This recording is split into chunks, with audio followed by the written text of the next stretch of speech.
Hi everyone, welcome to all of you. Today we're going to learn about cardiac auscultation, one of the most important clinical examination skills. We'll talk about the locations of cardiac auscultation using a simple and easy mnemonic that will help you remember them effortlessly.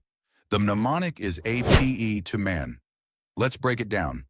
A for aortic valve, heard at the right second intercostal space. P for pulmonic valve, heard at the left second intercostal space. E for Erb's point, heard at the left third intercostal space. T for tricuspid valve, heard at the left fourth to fifth intercostal space. M for mitral valve, heard at the fifth intercostal space along the midclavicular line. So remember, a PE to man, aortic valve, pulmonic valve, Erb's point, tricuspid valve, and mitral valve. By using the simple mnemonic APE to man, you can easily memorize the locations of cardiac auscultation. Thank you for watching. Don't forget to like, share, and follow MedLearners for more short and easy medical learning videos.